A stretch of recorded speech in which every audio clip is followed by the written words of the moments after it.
어둠은 언제나 말보다 먼저 도착한다. 그날도 그랬다. 비가 오지 않았는데 골목은 젖어 있었고 누군가 불을 켜지 않았는데 방 안은 이미 밝았다. 누군가는 우연이라 부르고 누군가는 징조라 부른다. 별 차이는 없다. 중요한 건 그 순간 당신의 심장이 자신을 설득하기 시작한다는 사실이다. 눈앞의 흔들림 하나에 오래된 두려움과 욕망이 동시에 깨어난다. 그 틈을 파고드는 것이 바로 주술이다. 주술은 한낮의 논리보다 한밤의 호흡을 더 잘 이해한다. 낮에는 숫자가 이기고 밤에는 이야기로 판이 뒤집힌다.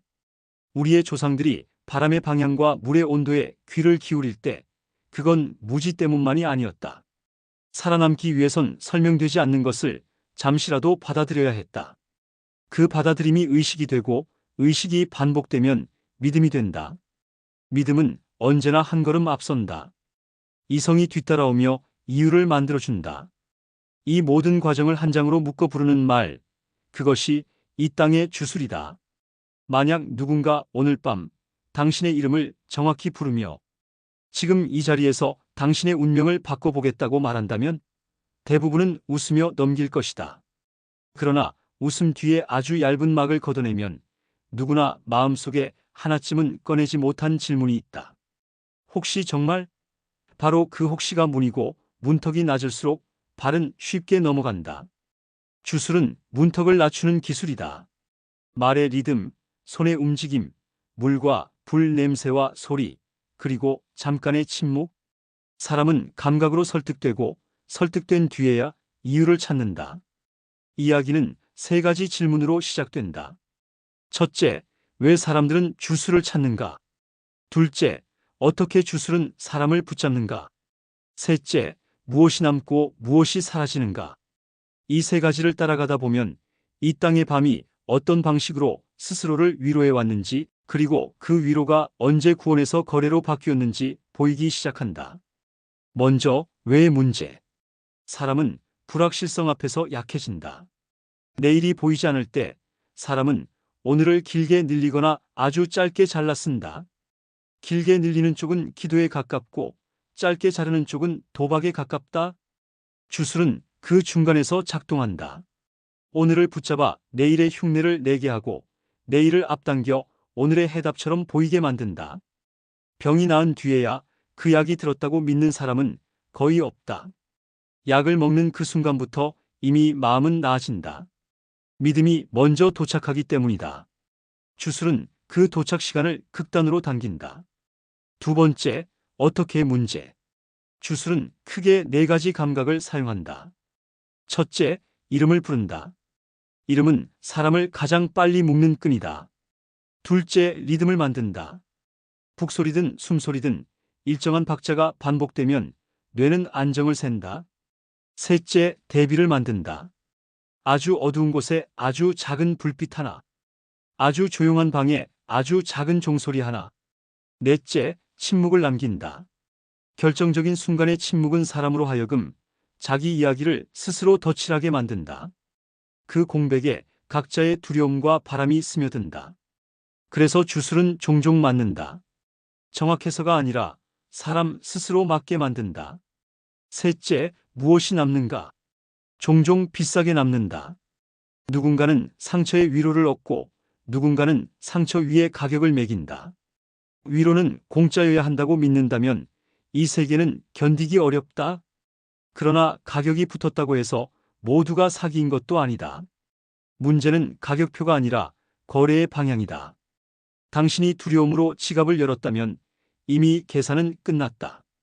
위로가 아니라 값비싼 침묵을 산 것이다. 반대로 정보를 가지고 침착하게 거리를 둔 채 도움을 구했다면 그것은 의식이 아니라 조언일 수 있다. 흔히 이 둘은 구분되지 않는다. 그래서 이야기가 필요하다. 이제 우리는 세 개의 밤을 지나간다. 첫 번째 밤은 잃어버린 것을 찾는 밤이다. 둘째 밤은 얻지 못한 것을 끌어오려는 밤이다. 셋째 밤은 놓아야 할 것을 붙들고 버티는 밤이다. 세 밤은 서로 닮았고 그래서 같은 함정을 공유한다. 비슷한 북소리, 비슷한 향, 비슷한 말. 차이는 아주 작다. 그 작은 차이를 알아보는 것이 이 영상의 목적이다. 첫 번째 밤. 잃어버린 것. 사람은 상실 앞에서 시계를 멈춘다. 방 안의 공기는 무거워지고 무거움은 소리로 바뀐다. 물그릇의 표면이 미세하게 흔들리고 불꽃은 이유 없이 길어진다. 그 순간 한 목소리가 말한다. 당신의 곁에 아직 머물러 있습니다. 그 말은 위험하면서도 자비롭다. 위험한 이유는 사람으로 하여금 과거의 문을 열게 만들기 때문이다. 자비로운 이유는 닫힌 문 앞에서 혼자가 아니라고 느끼게 해주기 때문이다. 여기서 중요한 건 느끼게 해준다라는 점이다. 사실 여부보다 체감이 먼저 작동한다. 체감은 논리의 겨울을 무력화한다. 두 번째 밤. 얻지 못한 것. 성공, 합격, 연애, 용서, 복수. 아직 오지 않은 것들은 오히려 더 선명하다. 사람의 마음은 빈칸을 선명하게 본다. 빈칸을 채워주겠다는 제안이 등장하면 사람은 흔들린다. 그 제안은 종종 세 가지 보증을 내민다. 오래된 전통, 특정 물건, 그리고 비밀의 절차. 전통은 권위를 제공하고, 물건은 촉감을 제공하고, 절차는 시간을 제공한다. 권위와 촉감과 시간이 한 몸이 되면 마음은 이제 됐다고 믿는다. 믿는 순간 이미 절반은 이루어진 것처럼 느껴진다. 느껴짐이 강할수록 실제와의 간극이 커진다. 간극은 반드시 대가를 요구한다. 시간, 돈, 관계. 무엇이든 하나는 잃는다. 세 번째 밤. 놓아야 할 것을 붙드는 밤. 어떤 상처는 나아가지 않는다. 오히려 손을 뗄수록 더 아프다.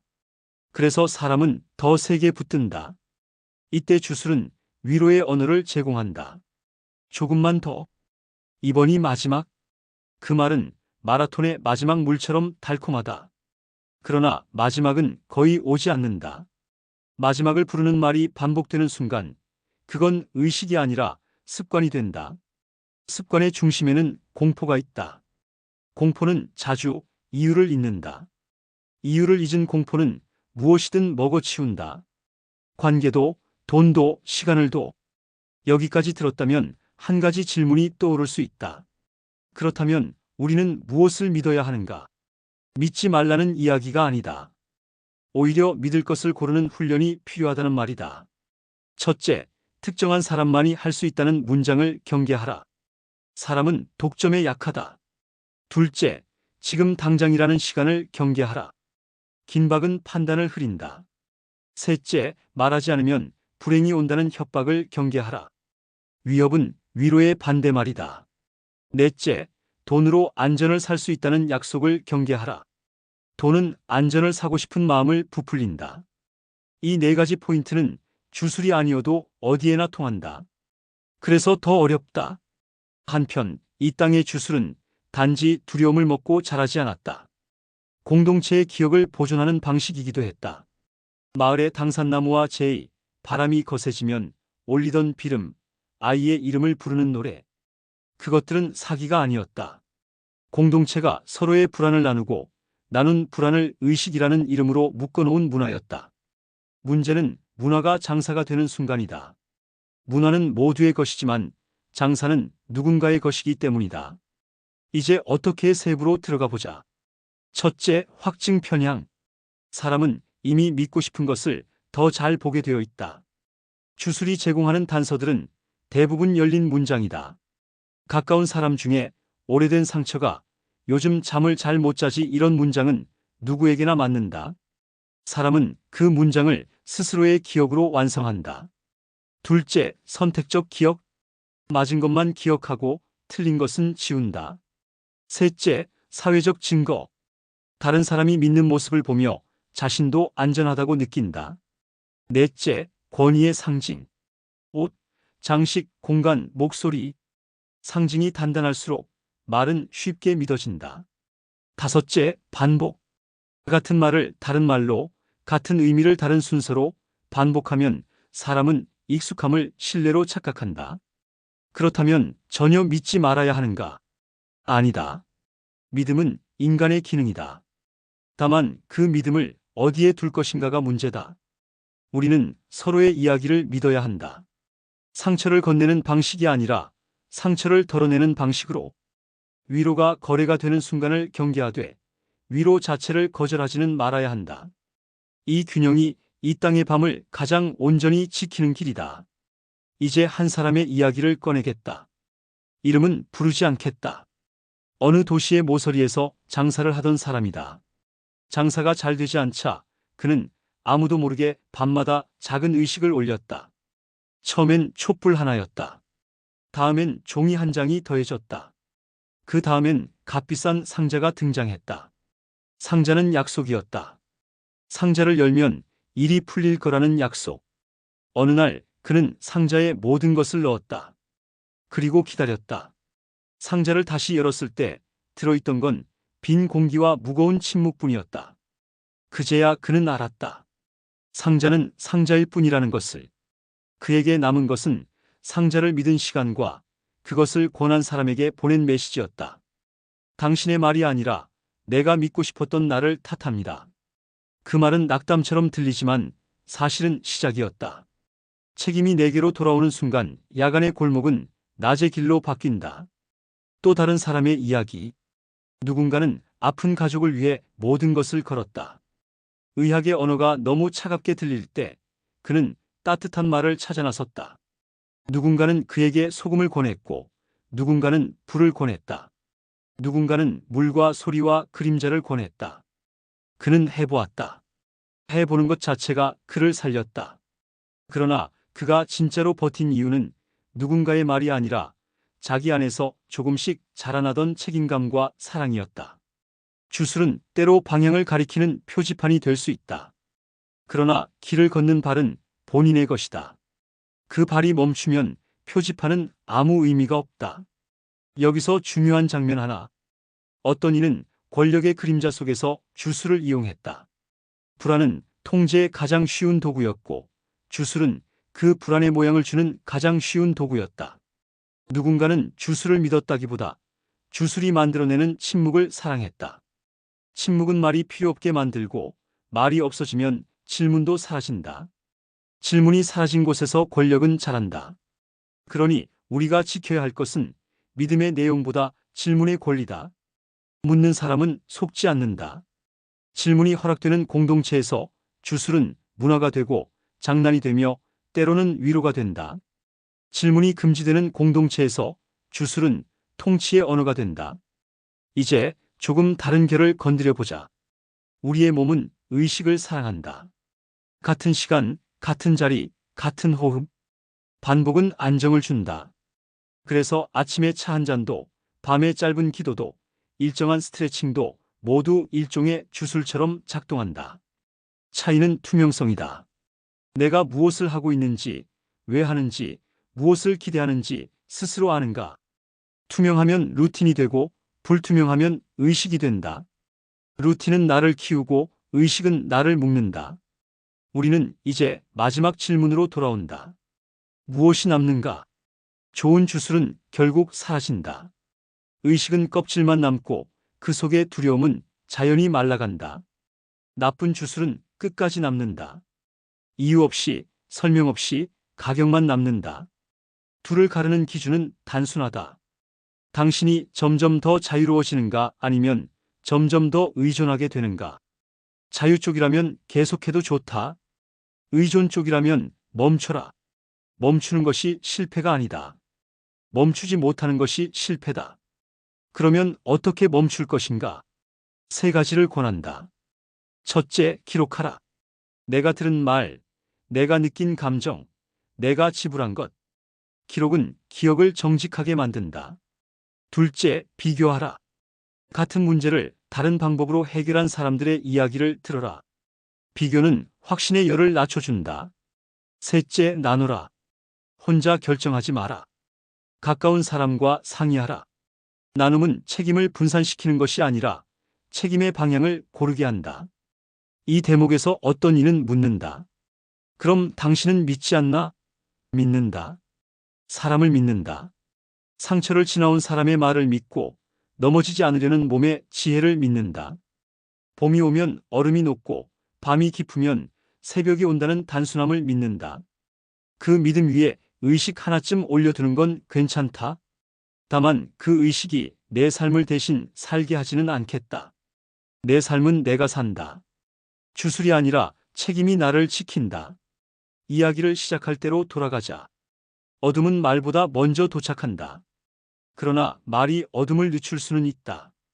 당신이 스스로에게 건네는 한 문장이 누군가의 불빛보다 오래 버틸 때가 있다. 나는 내 두려움을 사랑하지 않는다.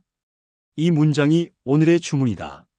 누구에게도 허락을 구하지 않고 누구에게도 값을 치르지 않는 주문. 이 주문은 아무것도 끌어오지 않는다. 대신 한 가지를 밀어낸다. 당신의 귀에 들러붙은 협박의 꼬리. 지금 말하지 않으면 불행이 온다. 그런 말에 대답하라. 그래도 나는 묻겠다. 왜? 이 왜가 오늘의 부적이다. 밤이 깊어질수록 사람들은 더 많은 비밀을 원한다. 그러나 비밀의 대부분은 이미 알고 있는 것의 다른 이름이다. 당신은 이미 알고 있다. 물은 불을 이기지 못하지만 불을 잠시 낮출 수 있다. 침묵은 소리를 이기지 못하지만 소리의 결을 바꾼다. 두려움은 사라지지 않지만 두려움을 다루는 몸짓은 배워진다. 이 배움이야말로 우리가 가진 유일한 주술이다. 배우는 사람은 쉽게 잡히지 않는다. 이제 결론처럼 들리겠지만 사실은 다음 장의 서문이다. 이 채널은 주술을 폭로하려는 곳이 아니다. 주술을 핑계로 사람을 묶는 기술을 해부하고 의식의 피부 밑에서 꿈틀거리는 심리를 드러내며 그 과정에서 우리의 밤을 조금 더 안전하게 만들려는 곳이다. 우리는 사례를 다룰 것이고 역사와 문화의 단면을 살필 것이다. 때로는 실패의 기록을 펼쳐보고 때로는 위로의 기원을 찾아갈 것이다. 무엇보다 질문을 멈추지 않을 것이다. 당신이 지금 이 문장을 읽고 있다면 이미 첫걸음은 끝났다. 다음은 숨을 고르는 일뿐이다. 숨을 고르되 너무 깊이 들이마시지는 말라. 깊은 호흡은 때로 사람을 취하게 한다. 적당한 호흡으로, 적당한 속도로, 적당한 거리에서. 그리고 기억하라. 좋은 의식은 당신을 세상과 다시 연결해준다. 나쁜 의식은 당신을 당신과도 떨어뜨려 놓는다. 연결을 선택하라. 연결은 종종 번거롭다. 그러나 번거로움이 바로 현실의 체온이다. 현실의 체온 위에서 우리는 밤을 건넌다. 마지막으로 후킹을 하나 남긴다. 다음 편 우리는 한 장의 사진에서 시작한다. 흔들린 초점, 반쯤 닫힌 창, 탁자 위의 물그릇. 그 사진 속 인물은 아무 말도 하지 않았지만 수십만의 마음이 그 입에 자신의 비밀을 넣었다. 왜 사람들은 타인의 침묵에 자기 목소리를 집어넣는가? 그 메커니즘을 해부할 것이다. 그 과정을 지나면 당신은 더 이상 혹시라는 문턱에 발을 걸지 않을 것이다. 문턱은 변하지 않는다. 그러나 발의 각도는 바뀐다. 각도 몇 도가 사람을 구한다. 이 문장을 끝내는 대신 한 문장을 더 건넨다. 오늘 밤 당신의 방에 불이 켜져 있다면 그 불은 당신의 것이다. 그 빛을 빌려주지 마라. 대신 나누라. 빌려주는 것은 대가를 만들고 나누는 것은 관계를 만든다. 관계는 부적보다 강하고 주문보다 길다. 관계를 믿어라. 관계를 지켜라. 그리고 관계의 이름으로 질문하라. 왜? 그 질문이야말로 이 채널의 첫 번째 인트로, 그리고 당신의 마지막 주술이다. 다시 한번 우리는 시작점에 서 있다. 북소리가 아니라 심장 소리로 박자를 맞추며 낯선 말을 따라가지 않고 익숙한 얼굴을 떠올리며 누군가의 확신 대신 나의 의심을 가까이 붙들며 그 의심은 나를 약하게 만들지 않는다. 오히려 약속한다. 당신은 스스로를 속이지 않을 것이라고. 이 약속 하나면 충분하다. 밤은 길지만 약속은 더 길다. 그 길이 끝나는 자리에서 우리는 다시 빛을 본다. 그리고 그 빛은 언제나처럼 당신의 것이다.